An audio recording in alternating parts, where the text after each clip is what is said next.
আসসালামু আলাইকুম। সবাইকে ঘরোয়া ফুডের পক্ষ থেকে শুভেচ্ছা। আজকে ছোট মাছ রান্না করে দেখাবো। এর জন্য ছোট মাছটা সুন্দর মতো ধুয়ে নিয়েছি। তারপরে পেঁয়াজ কুচি দিয়ে দিলাম কিছুটা, মরিচ কুচি দিয়ে দিলাম কিছুটা।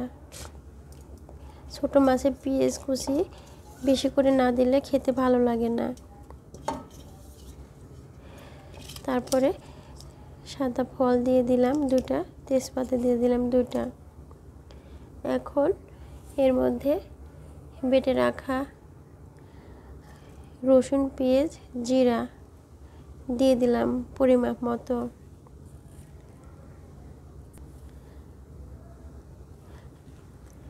তারপরে হলুদ গুঁড়ো দিয়ে দিলাম হাফ চামচ,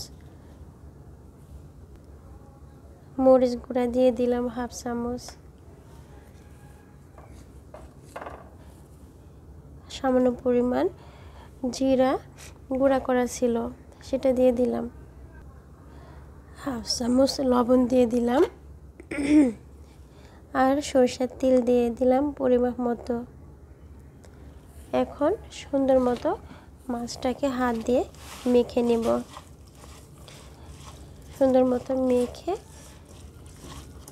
মাছটাকে অল্প সামান্য পানি দিয়ে চুলার উপর রান্না করে নেব। মাছগুলো মাখানো হয়ে গিয়েছে। এখন পরিমাপ মতো পানি দিয়ে দিব। পানিটা বেশি দেওয়া যাবে না, ছোট মাছে বেশি পানি লাগে না।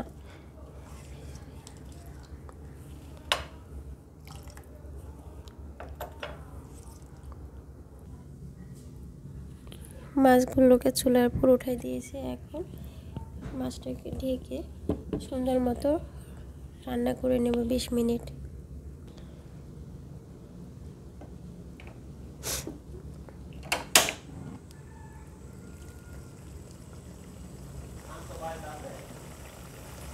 মাছের পানির বলক উঠে গিয়েছে। এখন এই মুহূর্তে একটা লেবু চিপে দিলাম, 1 চামচ পর্যন্ত লেবু চিপে দিলাম। এতে মাছের ফ্লেভারটা ভালো আসবে এবং মাছটা খেতেও সুস্বাদু হবে।